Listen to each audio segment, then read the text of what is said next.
อะระหังสัมมาสัมพุทโธภะคะวาพุทธังภะคะวันตังอะภิวาเทมิ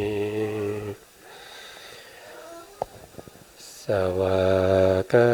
โตภะคะวะตาธัมโมธัมมังนัมมัสสามิสุปฏิปันโนภะคะวะโต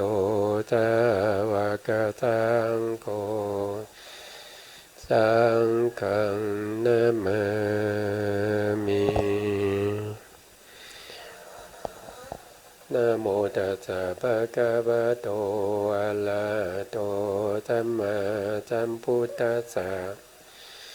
นะโมตัสสะภะคะวะโตอะระหะโตสัมมา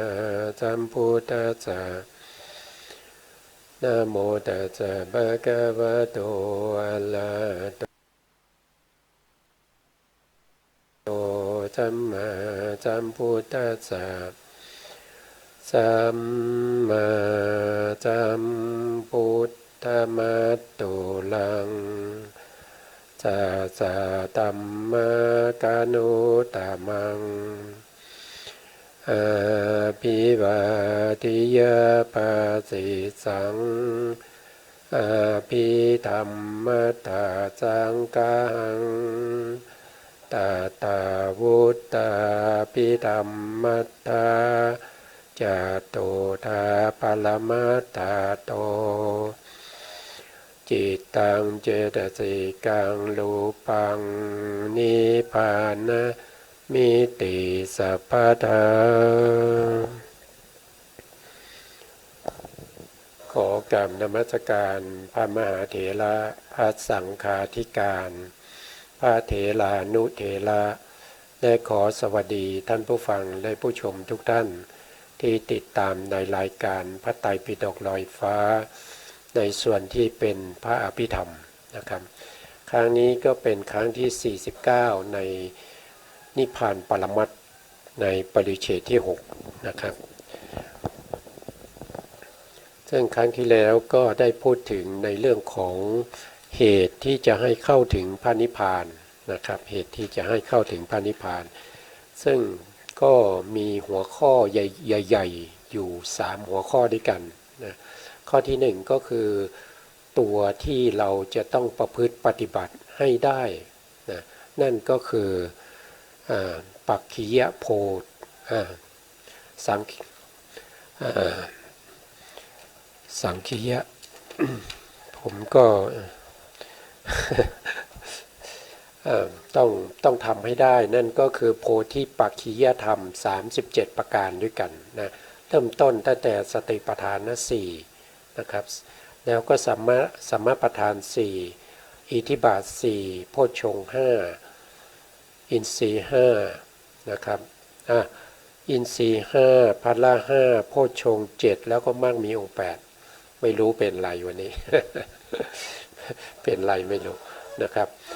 แล้วก็ทำในหมวดที่2นะครับที่เป็น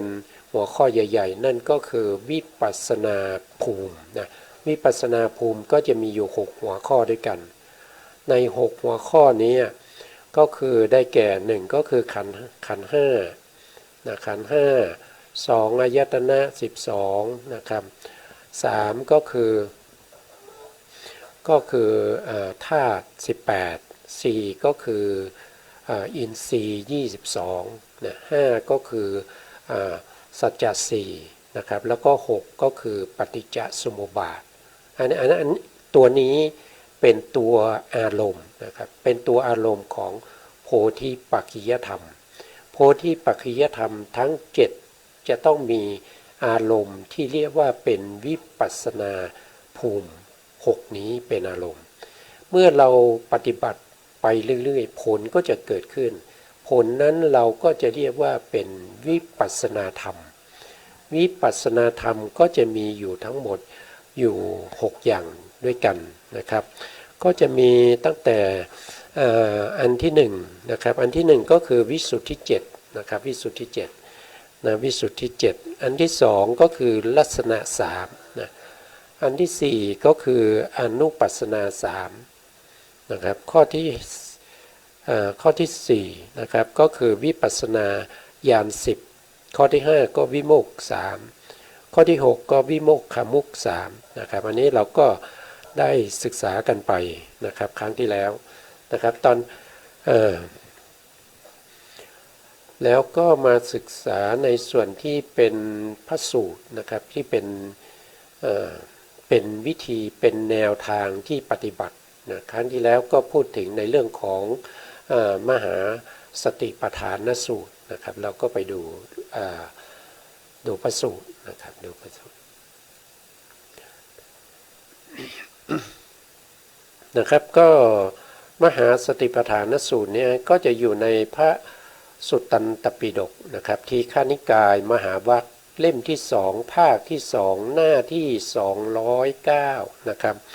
แล้วก็ยังมีนะครับยังมีอีกที่หนึ่งนะครับที่เราสามารถที่จะศึกษาได้นะครับแล้วก็ค้นหาได้นะก็จะอยู่ในมัชฌิมนิกายนะครับมัชฌิมนิกายมัชฌิมมัชฌิมนิกายนะครับแล้วก็อยู่ในเล่มที่1ภาคที่1หน้า606นะครับก็จะมีเนื้อหาที่ต่างกันบ้างเล็กน้อยนะแต่ส่วนใหญ่ก็จะเหมือนกันนะครับเราก็ศึกษาในทีฆนิกายนะครับทีฆนิกายซึ่งมหาสติปัฏฐานสูตรในทีฆนิกายนี้จะเป็นสูตรที่9นะสูตรที่9นะครับแล้วก็ชื่อว่ามหาสติปัฏฐานสูตรนะครับแต่ถ้าเป็นในมัชฌิมนิกายนะในมัชฌิมนิกายนี้จะอยู่ในสูตรที่10นะครับแล้วก็เป็นสติปัฏฐานสูตรไม่มีคำว่ามหานะครับเป็นสูตรที่10นะครับอยู่ในมัชฌิมนิกายนะในข้อที่1ท่านก็พูดถึงในเรื่องของกายานุปัสสนาสติปัฏฐานนะครับก็คือการตามระลึกถึงนะครับระลึกถึงกายอยู่เนืองๆนั่นเองนะครับหัวข้อที่2ก็พูดถึงเวทนานุปัสสนาสติปัฏฐานอันนี้ก็ให้ตามระลึกถึงเวทนาที่เกิดขึ้นในตัวของเรานะครับแล้วก็ข้อที่3ก็คือจิตตานุปัสสนาสติปัฏฐานอันนี้ก็คือตามระลึกถึงตัวจิตนะครับตัวจิตข้อที่4นะครับก็คือธรรมานุปัสสนาสติปัฏฐานอันนี้ตามระลึกอะไรนะครับก็ตามระลึกถึงสังขารขันธ์นะครับแล้วก็สัญญาขันธ์นะถ้าว่าโดยหมวดธรรมเนี่ยก็จะมีตั้งแต่นิวรณ์นะครับนิวรณ์5นะนิวรณ์5นะครับทีนี้ก็ไปดูในส่วนต่อไปนะครับในส่วนต่อไปเนี่ยเราก็จะพูดถึงในเรื่องของกายานุปัสสนาสติปัฏฐานในกายานุปัสสนาสติปัฏฐานเนี่ยก็จะมีหัวข้อหลักๆอยู่6หัวข้อนะครับแต่ถ้าว่าโดยตรงๆแล้วเนี่ยก็จะมีอยู่14นะครับมีอยู่14หัวข้อด้วยกันเพราะว่าข้อที่6เนี้ยนะครับที่เป็นนวสีวัฏฐิกาปภะเนี่ยมีอยู่9นะครับมีอยู่9ข้อด้วยกันนะครับมีอยู่9ข้อด้วยกันนะครับข้อที่1ก็คือในเรื่องของอานาปานสติปภะอันนี้ก็คือตามระลึกถึงลมหายใจนะครับตามระลึกถึงลมหายใจของเรานะครับที่เราหายใจเข้าและหายใจออกเนี่ยให้รู้ลมหายใจนะให้รู้ลมหายใจที่กระทบกับจมูกนะครับโพรงจมูกหรือปลายจมูกหรือว่าบนริมฝีปากนะครับก็ให้ระลึกรู้ถึงลมที่กระทบนะลมหายใจเข้ายาวนะครับก็ให้รู้ว่าลมหายใจเข้ายาวลมหายใจออกยาวก็ให้รู้ว่าลมหายใจออกยาวนะครับก็จะตามระลึกถึงลมหายใจอยู่อย่างนี้นะ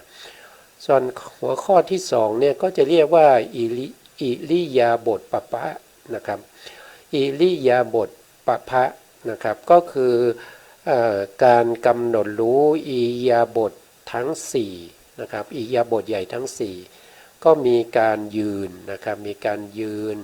มีการเดินนะครับแล้วก็มีการนั่งแล้วก็มีการนอนนะครับก็ให้ตามระลึกถึงอิริยาบถทั้ง4นะครับในข้อที่2นะในข้อที่2ส่วนในข้อที่3เนี่ยก็จะเป็นสัมปัชัญญบัพพะนะสัมปัชัญญบัพพะนี้ก็คือการตามระลึกถึงอิริยาบถย่อยนะครับอิริยาบถเล็กน้อยเล็กๆน้อยๆทั้งหลายนะครับอย่างเช่นเดี๋ยวซ้ายแลขวานะครับหรือว่ากระพริบตาเดินไปข้างหน้าถอยไปข้างหลังนะครับคูแขนเหยียดแขนอะไรพวกนี้นะครับเป็นอิริยาบถเล็กๆน้อยๆนะครับที่เราเรียกว่าอิริยาบถเล็กๆน้อยๆนี่ก็คือเวลาอิริยาบถที่เคลื่อนไหวเนี่ยเขาไม่ได้ไปทั้งตัวนะครับเขาไม่ได้ไปทั้งตัวเขาไปเฉพาะบางส่วนนะครับซึ่งแตกต่างกับอิริยาบถใหญ่นะครับในข้อที่2ที่เรียกว่าอิริยาบถบัพพะเนี่ยอันนี้เนี่ยเวลาเคลื่อนไหวเนี่ยเขาจะไปทั้งตัวนะครับเวลาเราเดินเนี่ยเราจะเห็นว่ามันจะไปหมดเลยนะครับเวลาเรายืนนะครับอิริยาบถทั้งหมดก็จะยืนนะเวลาเรานั่งนะอิริยาบถข้างล่างก็จะพับนะครับแล้วก็ย่อตัวลงนะครับมันก็ไปทั้งหมดเหมือนกันอิริยาบถนอนนะครับก็ต้องนอนไปทั้งหมดถึงเรียกว่าอิริยาบถใหญ่นะครับเรียกว่าอิริยาบถใหญ่ส่วนสัมปชัญญะเป็นอิริยาบถเล็กๆน้อยๆอันนี้ก็คือมันเวลามันเคลื่อนไหวมันจะไม่ได้เคลื่อนไหวไปทั้งตัวอย่างเราคูแขนเนี่ยมันไปเฉพาะส่วนที่เป็นแขนใช่ไหมครับส่วนที่เป็นแขนนะครับเวลาเราเดี๋ยวซ้ายแลขวาเนี่ยมันไปเฉพาะในส่วนที่เป็นศีรษะนะครับหันไปทางซ้ายหรือทางขวาอย่างเงี้ยนะครับมันก็ไปเฉพาะในส่วนที่เป็นศีรษะเท่านั้นเองเวลาเรากระพริบตามันก็ไปเฉพาะตัวตาเท่านั้นมันไม่ได้ไปทั้งหมดนะครับก็จะเรียกว่าเป็นสัมปัชัญญบัพพะแต่ที่เราติดปากกันอยู่ทุกวันนี้เราก็จะเรียกว่าเป็นอิริยาบถย่อยนะอิริยาบถย่อยหรืออิริยาบถเล็กๆน้อยๆนั่นเองนะครับข้อที่4ก็จะเป็นปฏิกูลมนสิการบัพพะนะครับข้อที่4นะซึ่งปฏิกูลมนสิการบัพพะนี่ก็คือการตามพิจารณาถึงปฏิกูลที่อยู่ในร่างกายของเรานะเช่นอะไรบ้างก็คือเช่นผมใช่ไหมครับมีผมมีขนมีเล็บมีหนังมีเล็บมีหนังพวกนี้นะครับแล้วก็มีเนื้อมีเอ็นมีกระดูกมีเยื่อในกระดูกมีอะไรมีม้ามนะครับมีม้ามมีหัวใจมีตับมีพังผืดนะพวกนี้นะครับเป็นปฏิกูลนะครับอันนี้เป็นธาตุดินนะเป็นธาตุดินส่วนธาตุน้ำก็จะมีประเภทที่เป็นน้ำดีน้ำเหลืองน้ำเสลดน้ำเลือดน้ำตาน้ำไขข้ออะไรพวกนี้ก็จะเป็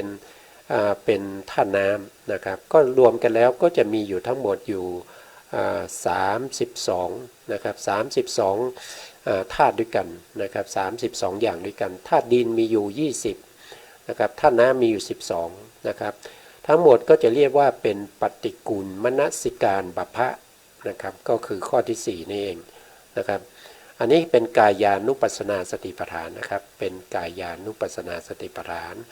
นะครับส่วนข้อที่5ก็จะเรียกว่าธาตุมนสิการบัพพะอันนี้ก็คือพิจารณาถึงธาตุนะธาตุแปลว่าอะไรธาตุแปลว่าทรงไว้นะครับทรงไว้ซึ่งสภาวะของตัวนะครับเช่นธาตุดินอย่างเงี้ยธาตุดินนี่ทรงไว้ซึ่งสภาวะของความแข็งและความอ่อนนะครับถ้าเรากระทบกับธาตุดินเราจะรู้สึกได้ถึงความแข็งและความอ่อนแต่ถ้าเรากระทบแล้วนะรู้สึกถึงความเย็นความร้อนอันนี้ก็จะเป็นธาตุไฟนะอันนี้เป็นธาตุไฟนะครับส่วนถ้ากระทบแล้วรู้สึกตึงๆหย่อนไหวๆพวกนี้มันจะเป็นธาตุลมนะเป็นธาตุลมแล้วก็ถ้ามันเป็นธาตุน้ำเนี่ยธาตุน้ำเนี่ยจะรู้ได้ทางใจนะครับเป็นสภาพที่ไหลเอิบอาบนะครับพวกนี้จะรู้ได้ทางใจนะครับนะก็จะเป็นเรื่องของธาตุมนสิการบัพพะนะครับในข้อที่5นะครับส่วนข้อที่6เนี่ยก็จะเป็น นวสีวัตถิกะปะพะมีอยู่9อย่างด้วยกันนะ9อย่างนะ9อย่างนี้ก็คือการพิจารณาซากศพนั่นเองนะครับอันที่หนึ่งก็คือพิจารณาในซากศพที่เพิ่งตายนะครับเพิ่งตายได้1วัน2วันนะครับอันนี้ก็เป็นข้อที่1นะครับข้อที่2ก็จะเป็นซากศพที่ตายมาหลายวันแล้วนะครับก็พองขึ้นอืดนะครับพวกนี้นะครับข้อที่3เนี่ยก็จะเป็นซากศพที่มีน้ำเหลืองมีน้ำหนองนะครับแล้วก็มีเนื้อที่เป็นสีต่างๆนะครับสีเขียวสีแดงบ้างสีขาวบ้างนะครับก็จะเป็นข้อที่3นะครับข้อที่4ก็จะเป็นโครงกระดูกที่มีเนื้อมีเอ็นแล้วก็รัดอยู่แล้วก็ยังมีเลือดเปื้อนอยู่นะครับข้อที่5ก็คือไม่มีเนื้อแล้วนะครับแต่มีเอ็นนะครับแล้วก็มีเลือดติดอยู่มีกระดูกแล้วมีเอ็นรัดอยู่นะครับก็จะเป็นในลักษณะนี้นะข้อต่อไปนะครับก็จะเป็นประเภทที่เป็นกระดูกนะครับเป็นกระดูกที่ไม่เปื้อนด้วยเลือดนะครับแต่ยังมีเอ็นรัดอยู่บางส่วนนะครับข้อที่7ก็จะเป็นกระดูกที่ไม่มีเอ็นแล้วนะไม่มีเอ็นแล้วนะเอ็นจะหายไปแล้วนะเอ็นรัดไม่มีนะครับข้อที่8ก็จะกระจายแล้วกระดูกก็จะเป็นสีขาวนะครับกระจายไปนะครับข้อที่9เนี่ยก็จะเป็นกระดูกที่ย่อยสลายเป็นชิ้นเล็กชิ้นน้อยนะครับเป็นเท่าเป็นอะไรไปนะครับก็จะมีอยู่ด้วยกันถึง9ข้อด้วยกันนะครับถ้ามีคำถามนะครับถ้าเขาถามว่ากายานุปัสสนาสติปัฏฐานเนี่ยมีปภะนะครับในการที่จะเป็นอารมณ์ในการที่เราจะเอามาประพฤติปฏิบัตินี้มีกี่ข้อนะครับเราก็ตอบได้ว่ามันมีอยู่ทั้งหมด14ปภะด้วยกันนะครับมีอานาปานสติปภะนะอิริยาบถปภะสัมปชัญญะปภะปฏิกูลมนสิการปภะธาตุมนสิการปภะแล้วก็มีนวสีวทิกะปภะอีก9ปภะนะครับรวมกันก็จะเป็นทั้งหมดอยู่14ปภะด้วยกันนะครับอันนี้ก็คือกายานุปัสสนาสติปัฏฐานนะครับต่อไปนะครับต่อไปเราก็ทีนี้เราก็มาพูดถึงในเรื่องของเวทนานะครับก็พูดถึงในเรื่องของเวทนานุปัสสนาสติปัฏฐานเวทนาก็คือเวทนาจะเป็นเจตสิกดวงหนึ่งนะครับที่สวยอารมณ์นะสวยอารมณ์ที่เป็นทุกข์สวยอารมณ์ที่เป็นสุขแล้วก็สวยอารมณ์ที่เป็นอุเบกขานะอุเบกขาก็คือความที่ไม่สุขไม่ทุกข์นะไม่สุขไม่ทุกข์หรือว่าเป็นเฉยๆก็ได้นะครับก็จะมีอยู่ทั้งหมดอยู่9ข้อด้วยกันนะครับก็จะมีข้อที่1ก็คือเมื่อเสวยสุขเวทนาก็รู้ว่าบัดนี้เราเสวยสุขเวทนานะครับข้อที่2ก็คือเมื่อเสวยทุกขเวทนาเราก็รู้ชัดว่าบัดนี้เราเสวยทุกขเวทนานะครับทุกขเวทนาเมื่อเสวยทุกขมะสุขเวทนาหรือว่าไม่ทุกข์ไม่สุขหรือเฉยๆนั่นเองนะครับก็รู้ชัดว่าบัดนี้เราเสวยทุกขมะสุขเวทนานะครับอันนี้ก็เป็นเวทนา3ข้อนะครับต่อไปในข้อที่4นะครับเมื่อเราเสวย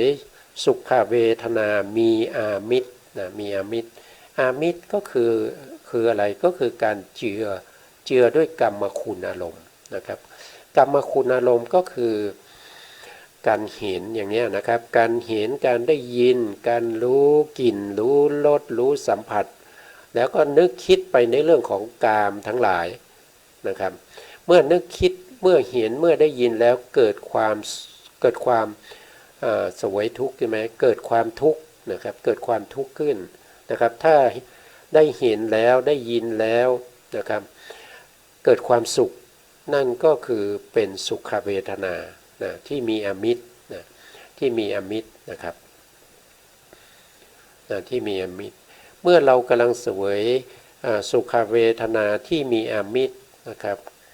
ก็รู้ชัดว่าบัดนี้เราเสวยสุขเวทนาที่มีอมิตรอันนี้เรา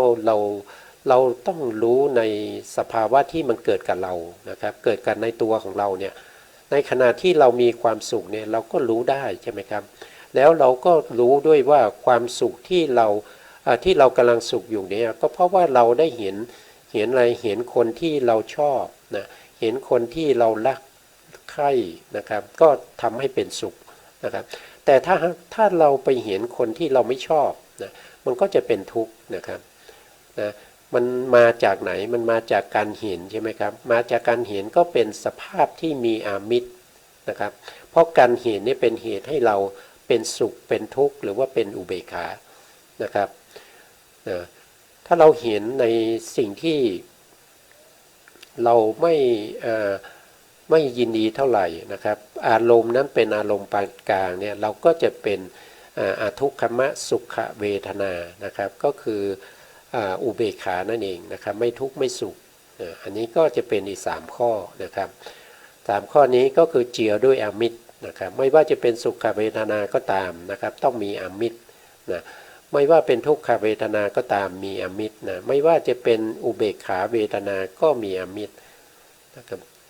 เมื่อสภาวะนี้มันเกิดขึ้นในตัวเราเกิดขึ้นในจิตของเราเนี่ยในขณะนั้นเราจะต้องตามรู้ด้วยนะเราจะตามไปรู้ว่าสภาวะของความสุขเนี่ยที่เกิดจากอามิตรเนี่ยมันเป็นอย่างนี้นะมันสุขมันมีสภาวะเป็นอย่างนี้นะครับมันทุกข์เนี่ยมันทุกข์อย่างนี้นะครับมันทุกข์มันบีบคั้นมันเล่าร้อนนะครับมันเครียดมันอะไรเนี่ยเราก็ต้องเข้าไปรู้ในสภาวะของเวทนานั้นนะในขณะที่เราได้เห็นแล้วก็เกิดความเฉยๆเนี่ยเราก็เข้าไปรู้ถึงความเฉยๆสภาวะของความเฉยๆสภาวะของความไม่ทุกข์ไม่สุขนะครับอย่างนี้เราเรียกว่าเป็นประเภทที่เป็นอามิตรนะครับเจือด้วยอามิตรเจือด้วยกรรมคุณอารมณ์นะก็จะมีอยู่3ข้อนะครับส่วนข้อที่7นะครับส่วนข้อที่7ก็คือเมื่อเสวยสุขเวทนาไม่มีอามิตรอันนี้ไม่มีอามิตรนะครับก็รู้ชัดว่าบัดนี้เราเสวยสุขเวทนาไม่มีอามิตรนะครับไม่มีอามิตรคืออะไรนะครับไม่มีอามิตรก็คือประเภทที่เขาได้ฌานนะครับนะอย่างเช่นเวลาเราเจริญเรื่องของอานาปานสติกำหนดลมหายใจเข้าออกอยู่เรื่อยๆเนี่ยเมื่อจิตเราสงบเนี่ยนะครับเมื่อจิตเราสงบแล้วเราก็ได้อุปจารสมาธินะครับแล้วก็เพ่งลมหายใจไปเรื่อยๆนะครับแล้วก็เห็นนิมิตที่เป็นหมอกเป็นควันนะครับแล้วบางทีอาจจะเห็นหมอกควันเนี่ยมันจะคล้ายๆลักษณะเหมือนกับว่าในฤดูหนาวนะครับที่เราหายใจออกมาเนี่ยมันจะมีไอออกมาด้วยนะมันจะมีไอออกมาด้วยนะครับเนี่ยมันเป็นลักษณะอย่างนั้นนะครับนั่นแสดงว่าเราเห็นนิมิตนะเมื่อเราเห็นนิมิตแล้วเราก็กำหนดที่นิมิตนั้นนะครับเพ่งอยู่ที่ลมหายใจที่คล้ายๆกับหมอกคล้ายๆกับควันนั้นนะครับเพ่งไปเพ่งไปอันนั้นมันจะใสขึ้นนะครับพอมันใสขึ้นแล้วก็แสดงว่าเราเข้าถึงปฏิภาคนิมิตนะแล้วเราก็เพ่งไปเรื่อยๆจนในที่สุดเราก็จะได้ฌานนะครับเราก็จะได้ปฐมฌานในปฐมฌานก็จะมีสุขนะครับสุขตัวนั้นเราเรียกว่าเป็นสุขเวทนาที่ไม่มีอามิตรนะครับคือเขาไม่ได้เกิดจากกรรมคุณอารมณ์แต่เขาเกิดจากพวกที่เป็นสมาธินะสุขนั้นเกิดจากสมาธิเพราะฉะนั้นสุขนั้นเราจึงเรียกว่าเป็นสุขที่ไม่มีอามิตรนะครับไม่มีอามิตรนะทีนี้ในขณะที่เรากำหนดไปเรื่อยๆนะครับเราได้ฌานแล้วเราก็ออกจากฌานใช่ไหมครับเราก็ออกจากฌานแล้วเราก็เข้าฌานอีกนะครับต่อมาสัก 2-3 วันเราไม่ได้เข้าฌานนะครับ ทีนี้เราก็มานั่งเพื่อจะเข้าฌานนะครับทีนี้ทำอย่างไรเราก็เข้าไม่ได้นะครับเราก็เข้าฌานไม่ได้มันไม่เหมือนวันก่อนแล้วเมื่อวันก่อนเนี่ยมันเข้าฌานได้นะครับมันเข้าไปเสวยความสุขในฌานได้นะครับแต่วันนี้ทำไมเราเข้าไม่ได้พอเราเข้าไม่ได้อย่างนี้มันเกิดเป็นทุกข์ขึ้นมานะครับทำไมเราถึงเข้าฌานไม่ได้ไม่เหมือนวันก่อนเลยนะครับก็ทำให้เราไม่สบายใจไอ้ความไม่สบายใจนั้นก็คือเป็นทุกขเวทนานะครับที่ไม่มีอามิตรนะก็คือเป็นทุกขเวทนาที่ไม่มีอามิตรเพราะอะไรเพราะเราเคยได้ฌานนะครับแล้วเรามาเข้าฌานวันหลังเนี่ยมาเข้าไม่ได้เราก็เลยนึกถึงฌานที่เราเคยได้แล้วเกิดความเสียใจนะครับตัวนั้นจะเป็นทุกขเวทนาที่ไม่มีอามิตรนะครับในลักษณะอย่างนี้ไม่ว่าจะเป็นสุขเวทนาหรือว่าเป็นทุกขเวทนาเราจะต้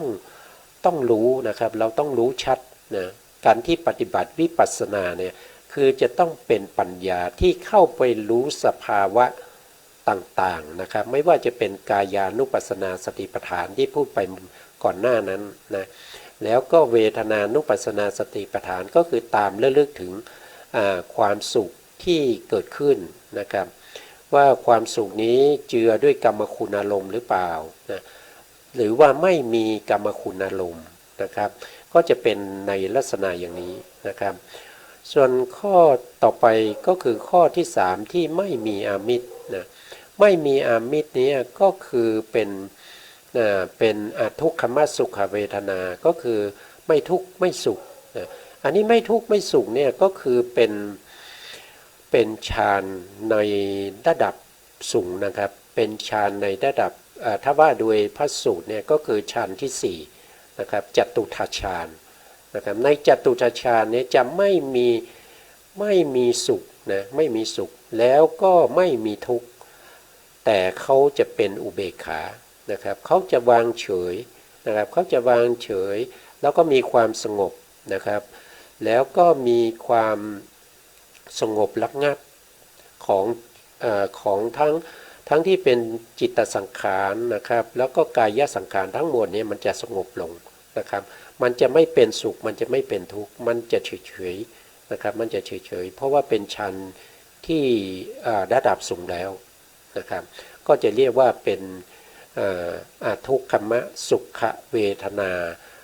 ไม่มีอามิตรนะครับไม่มีอามิตรนะครับก็ตามระลึกถึงสภาวะธรรมที่เป็นการเสวยอารมณ์ของเวทนาทั้ง9ข้อด้วยกันนะครับทั้ง9ข้อด้วยกันนะครับข้อที่1ก็คือเมื่อเรามีสุขเวทนานะครับแล้วเราก็จะต้องรู้ชัดว่าเรากำลังเสวยสุขเวทนานะครับถ้าเรามีทุกขเวทนาเกิดขึ้นในขณะนั้นเราก็ต้องเข้าไปดูว่าทุกขเวทนาที่เกิดขึ้นนั้นมีสภาวะเป็นอย่างไรว่าเรากำลังเสวยความทุกข์อยู่นะครับว่าทุกข์นี่มีสภาวะอย่างไรนะถ้าเรามีอุเบกขาคือความเฉยๆต่อสภาวะอารมณ์นั้นเราก็ต้องตามลึกๆรู้ถึงความเฉยๆนั้นว่าสภาวะธรรมของความเฉยๆที่ไม่ใช่ทุกข์ไม่ใช่สุขเนี่ยมันเป็นอย่างไรนะครับก็จะตามรู้อย่างนี้นะครับต่อมาก็จะต้องตามลึกๆถึงประเภทที่มีอามิตรนะครับสุขที่มีอามิตรก็ต้องรู้นะครับทุกข์ที่มีอามิตรก็ต้องรู้นะแล้วก็ไม่ทุกข์ไม่สุขที่มีอามิตรเราก็ต้องรู้นะเราก็ต้องรู้ในที่นี้หมายถึงต้องรู้ชัดนะครับว่าสภาวะของสุขเวทนาแล้วก็ทุกขเวทนาหรือว่าอุเบกขาเวทนาเนี่ยเขามีสภาวะเป็นอย่างไรนะครับแล้วในการเสวยเวทนาในแต่ละครั้งเนี่ยจะไม่เสวยพร้อมกันนะครับในขณะที่เรามีสุขเนี่ยเราไม่มีทุกข์นะครับถ้าสุขมันหายไปหมดแล้วมันอาจจะมีทุกข์ก็ได้นะเมื่อทุกข์เกิดขึ้นแล้วมันก็จะไม่มีสุขนะมันก็จะไม่มีเฉยๆมันจะเสวยเฉพาะทุกข์อย่างเดียวนะครับแต่ถ้าทุกข์หายไปนะสุขเกิดขึ้นนะนั่นก็จะมีเฉพาะสุขอย่างเดียวมันไม่มีทุกข์มันไม่มีเฉยๆนะครับแต่ในขณะไหนที่มัน มีสภาวะเฉยๆก็คือไม่สุขไม่ทุกข์เนี่ยมันก็จะสวยเวทนาประเภทที่เป็นเฉยๆนั้นนะครับหรือว่าเป็นอุเบกขานั้นนะครับไม่มีสุขไม่มีทุกข์มันจะเกิดขึ้นทีละอย่างนะครับเพราะฉะนั้นการที่เราจะตามลึกๆรู้เนี่ยเราต้องลึกๆรู้ตรงสภาวะความเป็นจริงที่มันเป็นนะครับในขณะนั้นมันเป็นอย่างไรเราต้องรู้ตามเท่านั้นเองนะครับเราไม่ได้ไปสร้างมันขึ้นมานะครับหรือว่าเราไม่ได้ไปจัดแจงให้มันเป็นอย่างนั้นอย่างนี้มันเป็นมาแต่ธรรมชาติมันเป็นอย่างนั้นนะครับเราเพียงแต่ตามรู้เท่านั้นเองนะครับตามลึกๆรู้เท่านั้นเองอันนี้ก็จะเป็นเวทนานุปัสสนาสติปัฏฐานอยู่ในหัวข้อที่2นะครับที่อยู่ใน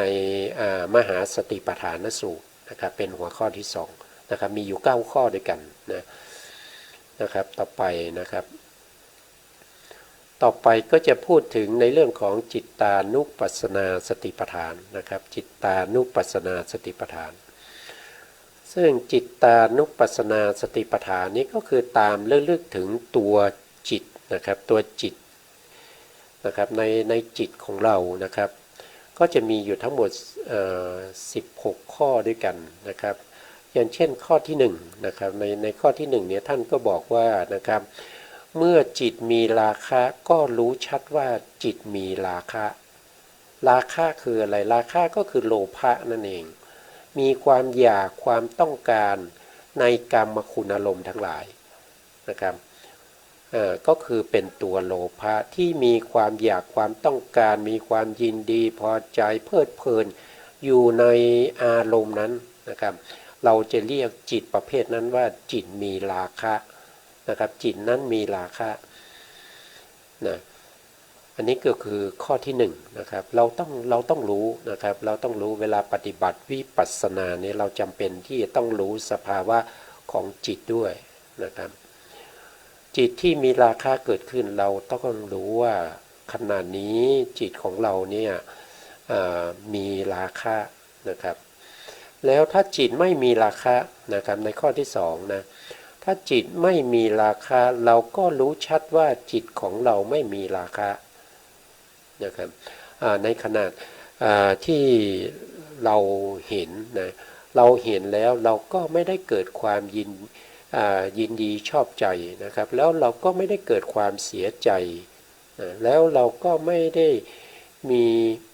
ความดีใจนะครับความเสียใจนะจิตของเราก็เฉยๆนะจิตของเราก็เฉยๆนั่นแสดงว่าจิตของเราเนี่ยไม่มีราคะนะครับไม่มีราคะนะราคะเนี่ยแปลก็คือโลภะนะครับมีสภาวธรรมที่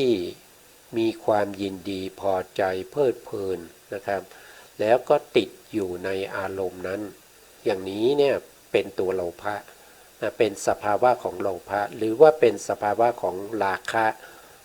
นะเมื่อมีจิตเรามีราคะเราก็ต้องรู้นะครับเราก็ต้องกำหนดรู้ไปเราเข้าไปดูถึงจิตที่มันมีราคะว่าสภาวะของความยินดีพอใจที่เป็นราคะนั้นน่ะมันมีสภาวะอย่างไรนะมันมีสภาวะเป็นอย่างไรเราก็ไปดูให้ชัดเลยว่าอ๋อลักษณะของราคะมันเป็นอย่างนี้เนาะมันเกิดขึ้นในจิตของเราแล้วทำให้จิตของเราเนี่ยเกิดความเพลิดเพลินยินดีเกิดความติดใจนะอย่างเนี้ยเราต้องเข้าไปดูนะครับแล้วถ้าจิตเราไม่มีราคะเราก็ต้องรู้นะครับว่าจิตเราไม่มีราคะนะอันนี้คือวิปัสสนานะครับคือเรื่องของปัญญาเป็นตัวที่เข้าไปดูเข้าไปรู้นะครับเข้าไปรู้แต่ตัวสติที่เราเรียกว่าเป็นสติปัฏฐานนะตัวสติตัวนั้นจะเป็นตัวที่นำหน้าเข้าไปตั้งอยู่ในอารมณ์นั้นเพื่อให้ปัญญาเนี่ยเข้าไปดูนะครับเข้าไปดูเข้าไปพิจารณาดูว่าสภาวะของความเป็นราคะในจิตของเรามีสภาวะอย่างไรนะครับในจิตของเราในขณะที่ไม่มีราคะเนี่ยเป็นอย่างไรอันนี้ต้องกำหนดรู้เพราะเป็นเรื่องของปัญญานะเป็นเรื่องของปัญญาเพราะว่าวิปัสสนาเนี่ย วินี่แปลว่าวิเศษนะปัสสนานะครับปัสสนาแปลว่าปัญญานะครับเมื่อรวมกันแล้วก็หมายความว่ารู้พิเศษนะรู้พิเศษรู้พิเศษในอะไรรู้พิเศษในกายนะครับในกายในเวทนาในจิตแล้วก็ในธรรมนะครับที่เกิดอยู่ในตัวของเราไม่ใช่ไปดูของคนอื่นนะครับไม่ใช่ไปดูของคนอื่นหรือว่าของใครที่ไหนนะดูในตัวเรานี้นะครับดูเฉพาะในตัวของเรานะ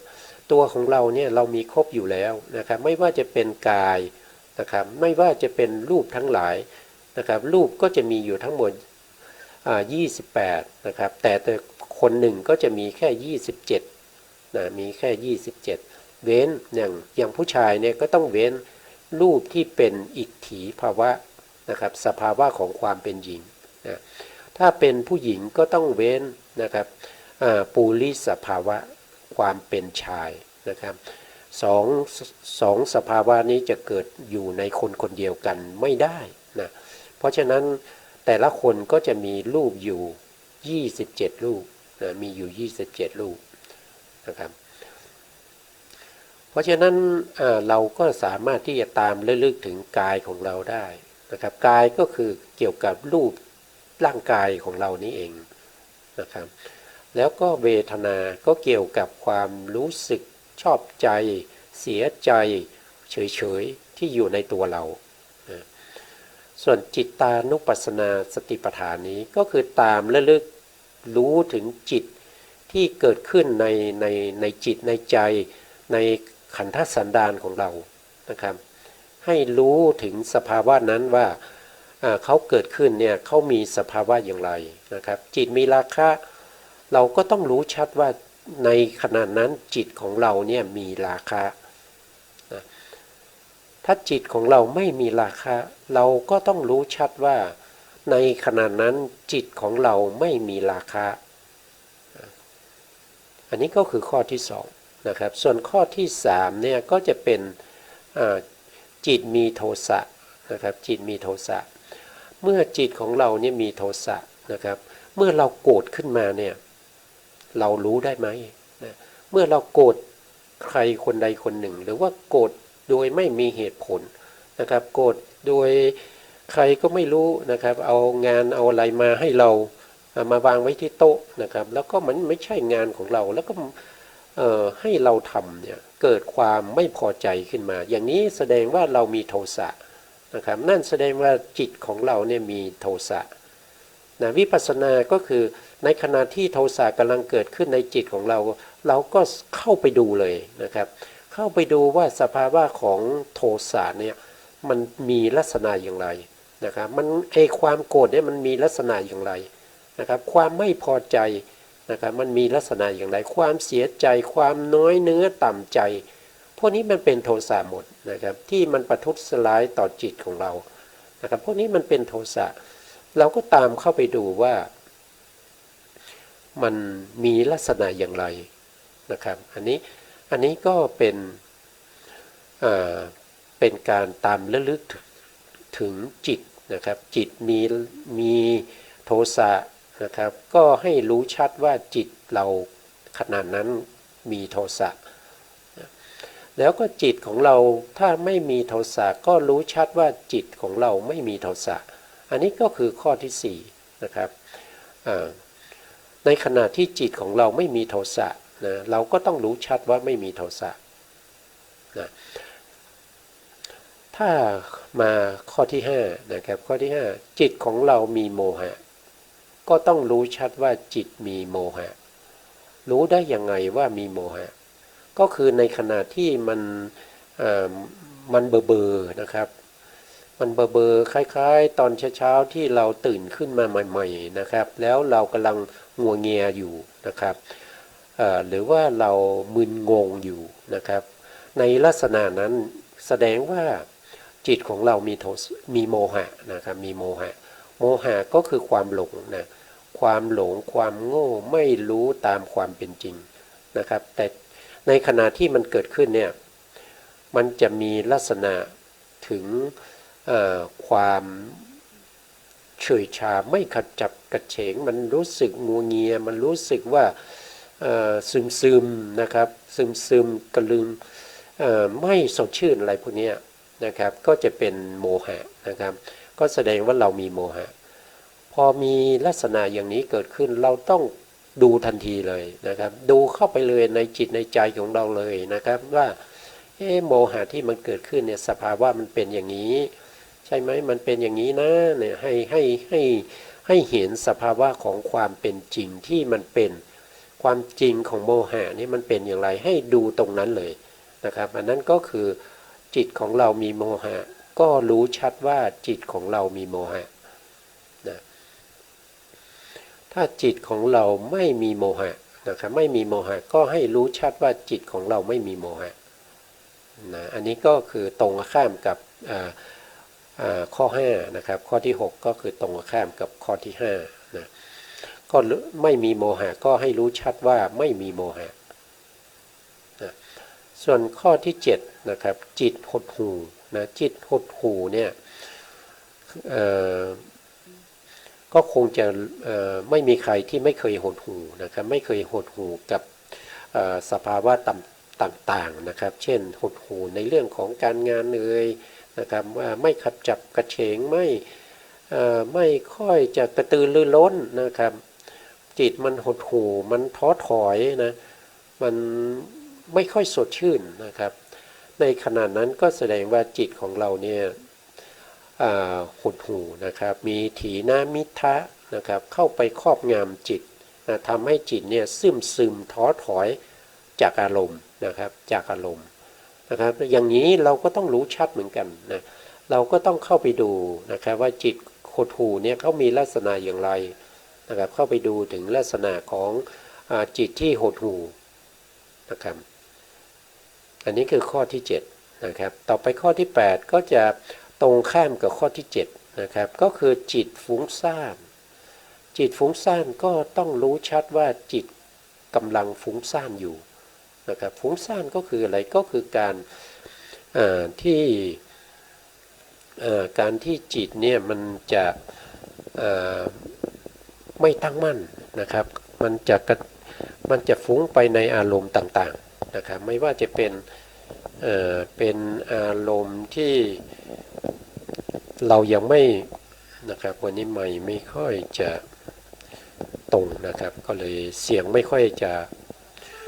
ดังนะจิตฟุ้งซ่านก็คือจิตที่มันคิดไปในเรื่องต่างๆนะครับที่มันไม่ได้ตั้งมั่นอยู่ในอารมณ์ใดอารมณ์หนึ่งนะครับมันฟุ้งไปคิดเรื่องหนึ่งแล้วยังไม่จบก็คิดเรื่องที่2นะครับคิดเรื่องของงานยังไม่ทันไรนะครับก็ไปคิดถึงเพื่อนนะครับคิดถึงเพื่อนไม่ทันไรก็ไปคิดถึงลูกนะครับไปคิดถึงภรรยานะครับไปคิดถึงคนอื่นอย่างเงี้ยมันวนอยู่อย่างเงี้ยนะครับถ้าเราไม่มีสติเนี่ยเราจะไม่รู้นะเราจะไม่รู้ว่าเราฟุ้งซ่านนะครับแต่ถ้าเรามีสติเมื่อไหร่เราจะรู้ว่าเราฟุ้งซ่านนะครับเมื่อรู้ว่าเราฟุ้งซ่านเนี่ยนั่นแสดงว่าเราเกิดสติแล้วนะครับเมื่อมีสติรู้ถึงความฟุ้งซ่านก็ต้องรีบเข้าไปดูนะครับฟุ้งซ่านนี่มันเป็นอย่างไรมันจับอารมณ์ไม่อยู่นะครับมันไม่ได้ตั้งอยู่ในอารมณ์ใดอารมณ์หนึ่งนะครับมันเปลี่ยนไปเรื่อยๆนะมันเปลี่ยนไปเรื่อยๆจากเรื่องหนึ่งไปสู่เรื่องที่2เรื่องที่3ไปเรื่อยๆมันฟุ้งไปอย่างเงี้ยนะครับอันนี้เราก็ต้องรู้ชัดเพราะเราปฏิบัติวิปัสสนานะเราปฏิบัติวิปัสสนา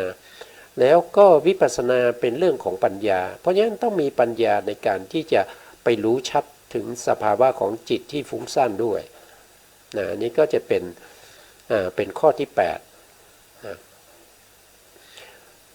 ส่วนในข้อที่9นะครับข้อที่9เขาบอกว่าจิตเป็นมหคตะนะครับจิตเป็นมหคตะก็รู้ชัดว่าจิตเป็นมหคตะนะครับมหคตะก็คืออะไรมหคตะก็คือหมายถึงจิตที่เป็นฌานนะครับจิตที่เป็นฌานหรือว่าจิตที่เป็นอัปปนาเป็นพวกพรหมวิหารนะครับพรหมวิหารก็คือ พรหมวิหารสี่นั่นเองนะครับพรหมวิหารสี่ก็คือมีเมตตาก็คือการแผ่เมตตาไปโดยไม่มีขอบเขตนะไม่มีขอบเขตไม่ว่าจะเป็นใครก็ตามเราแผ่เมตตาให้ไม่ว่าจะเป็นคนที่เราคนที่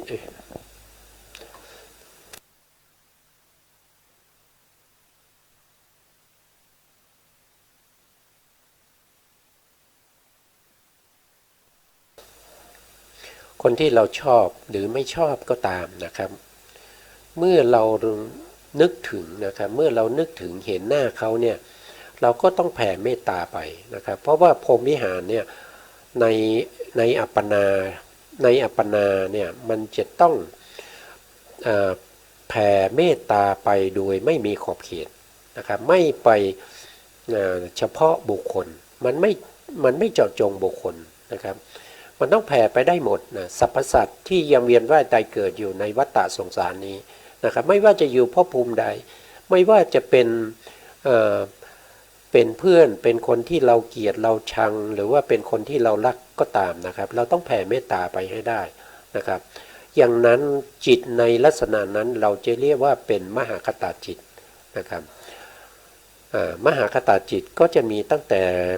ปฐมฌานใช่ไหมครับปฐมฌานทุติยฌานตติยฌานจตุทัชฌานในอภิธรรมก็จะมีฌานห้าด้วยเรียกว่าปัญจมฌานนะครับพวกนี้เป็นอัปปนานะครับเป็นมหาคตะนะครับเมื่อจิตของเราเนี่ยเป็นมหาคตะเราสามารถที่แผ่เมตตาไปให้แก่คนที่เป็นศัตรูของเราได้นั่นแสดงว่าจิตของเราเนี่ยเป็นอัปปนานะครับแผ่เมตตาให้แก่คนที่เราไม่ชอบกับคนที่เป็นศัตรูของเราให้เสมอกับคนที่เรารักนะครับคนที่เรารักเราใคร่เนี่ยนะครับเราก็แผ่เมตตาได้ลักษณะอย่างนั้นเรียกว่าเป็นลักษณะที่เป็นมหาคตะนั่นแสดงว่าจิตเป็นมหาคตะจิตนะครับเราก็ต้องรู้ชัดว่าจิตของเราเป็นมหาคตะนะอันนี้คือข้อที่9นะครับส่วนข้อที่10นะส่วนข้อที่10ก็จะตรงข้ามกันนะครับข้อที่10ก็จะตรงข้ามกันนะก็คือถ้าจิตของเราไม่เป็นมหาคตะเนี่ยเราก็รู้ชัดว่าจิตของเราไม่เป็นมหาคตะนะครับก็ง่ายๆอย่างอธิบายเมื่อกี้นะครับเราแผ่เมตตาไปให้แก่เพื่อนของเราที่เราชอบเรารักใคร่เราอะไรเนี่ยมันแผ่ไปได้โดยสะดวกนะครับแผ่ออกไปได้โดยสะดวกไม่ติดขัดพอเรานึกถึงคนที่เราไม่ชอบขึ้นมานะครับที่เรากำลังแผ่ออกไปเนี่ยมันจะหายไปหมดเลยนะมันจะหายไปหมดเลยนะครับเมตตาที่เรากำลังแผ่อยู่เนี่ยมันจะหยุดชะงักทันทีนะครับนั่นแสดงว่าจิตของเราไม่ได้เป็นมหาคตะนะอย่างนี้เนี่ยก็ต้องรู้ชัดว่าจิตของเราไม่เป็นมหาคตะแทนที่เราจะแผ่เมตตาไปได้โดยไม่มีขอบเขตไม่มีประมาณนะครับทั่วไปในอนันตจักรวาลนี้แต่พอเรานึกถึงเพื่อนของเราที่เป็นเราไม่ชอบนะครับเราไม่ชอบเขาพอนึกถึงหน้าเขาลอยมาการที่เราแผ่เมตตามันหยุดทันทีมันหยุดทันทีมันสะดุดทันทีนะครับนั่นแสดงว่าจิตของเราเนี่ยไม่เป็นมหาคตะนะครับเพราะฉะนั้นจิตของเราไม่เป็นฌานนะอย่างนี้เราก็ต้องรู้ชัดนะอันนี้คือข้อที่10นะครับในจิตตานุปัสสนาสติปัฏฐานนะต่อไปในข้อที่11นะครับในข้อที่11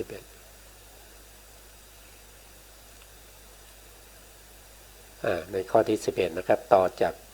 ข้อที่10เมื่อกี้นะครับท่านบอกว่านะครับจิตเป็นสัอุตตระนะครับอุตตระนะจิตเป็นสัอุตตระสัอุตตระนี้ก็คือหมายถึงว่ามีจิตอื่นที่ยิ่งกว่านะครับ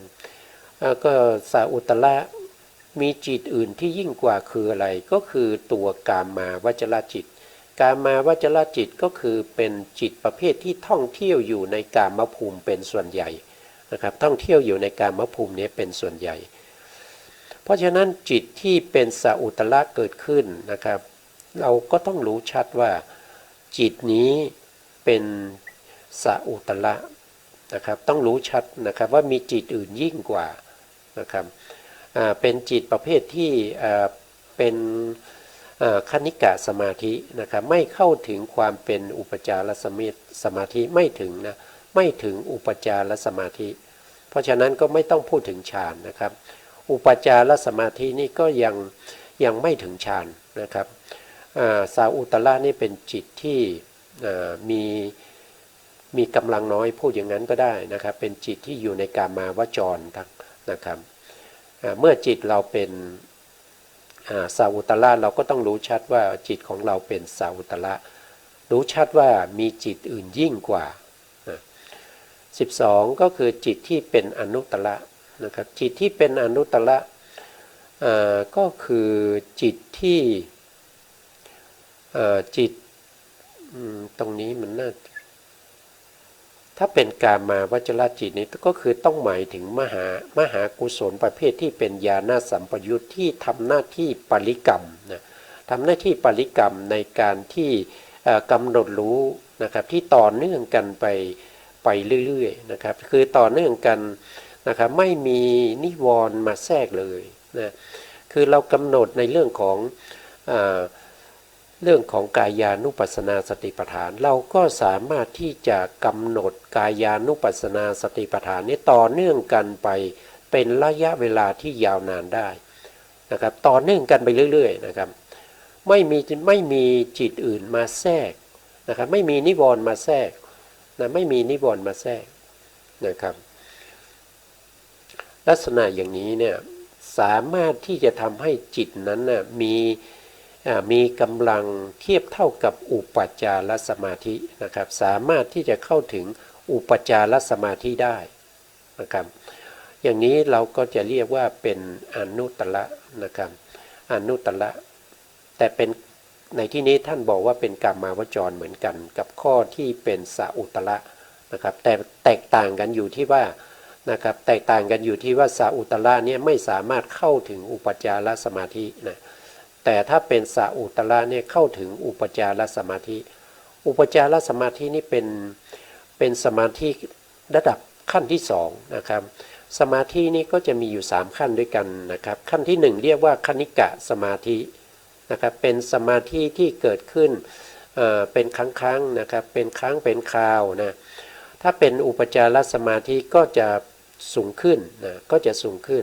สามารถที่จะมีอารมณ์ใดอารมณ์หนึ่งนะครับหรือว่าจะตั้งมั่นอยู่ในอารมณ์นั้นนิวรณ์ที่มารบกวนจิตก็จะสงบนะครับก็จะสงบตั้งแต่อุปจารสมาธินี้นะครับถ้าเป็นคณิกะสมาธินี้จะมีนิวรณ์มารบกวนจิตอยู่เสมอนิวรณ์คืออะไรนะครับบางท่านอาจจะสงสัยนะครับว่านิวรณ์คืออะไรนิวรณ์ก็คือเป็นสภาวะธรรมหนึ่งนะครับที่มาคอยกั้นมาคอยปิดมาคอยกั้นบุคคลที่กำลังทำความดีความงานอยู่นะครับอย่างเช่นกำลังเจริญวิปัสสนานิวรณ์ที่เข้ามาขัดขวางนะครับมาขัดขวางไม่ให้เรารู้ตามความเป็นจริงนะครับจิตของเราเป็นสอุตตระนิวรณ์ก็มากั้นไม่ให้เรารู้ว่าในขณะนั้นจิตของเราเนี่ยเป็นสอุตตระไอ้ตัวที่มากั้นนั่นแหละเขาเรียกว่าเป็นนิวรณ์นะครับเพราะฉะนั้นนิวรณ์นี่เป็นสภาวะธรรมที่มากั้นคุณงามความดี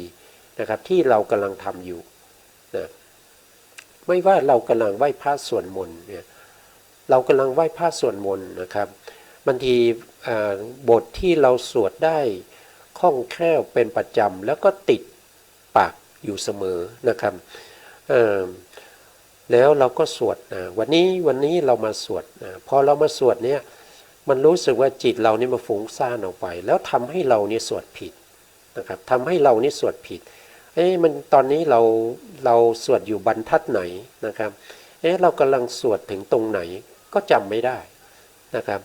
ไอ้ตัวที่มากั้นนั่นคือความฟุ้งซ่านตัวนั้นที่มาแทรกในขณะที่เราสวดมนต์ตัวนั้นคือนิวรณ์นะครับตัวนั้นคือนิวรณ์นะครับตัวฟุ้งซ่านนี้เป็นนิวรณ์นะฟุ้งซ่านก็คืออุทธัจจะนะอุทธัจจะกุจจะนิวรณ์นะครับเป็นทั้งตัวฟุ้งซ่านแล้วก็ความรำคาญใจนะครับรำคาญในสิ่งที่ เป็นสิ่งที่เป็นคุณงามความดีแล้วเราก็ไม่ได้ทำแต่มันล่วงเลยเวลาไปแล้วนะครับเราไม่น่าเลยเราน่าจะทำบุญนะครับเราไม่ได้ทำนะครับเราไม่ได้ทำก็เกิดความรำคาญใจนะครับหรือว่าบางสิ่งบางอย่างที่เราทำไปแล้วแต่ว่ามันเป็นสิ่งที่ไม่ดีนะครับเป็นสิ่งที่ไม่ดีนะครับเรานึกถึงได้ก็ว่าโอ้เราไม่น่าทำกับเขาเลยนะครับเราไม่น่าทำอย่างนั้นเลยนะอย่างนี้ก็เป็นความรำคาญใจก็เป็นนิวรณ์เหมือนกันนะครับก็จะเข้ามาแทรกนะครับก็จะเข้ามาแทรกก็ทำให้เราเนี่ยไม่สามารถที่จะทำคุณงามความดีต่อเนื่องกันไปได้มีนิวรณ์เข้ามาแทรกเป็นระยะทำให้เราสวดมนต์ไหว้พระสะดุดนะครับทำให้เราเจริญในเรื่องของจิตตานุปัสสนาสติปัฏฐานสะดุดลงนะครับไม่ต่อเนื่องนะครับไม่ต่อเนื่องเป็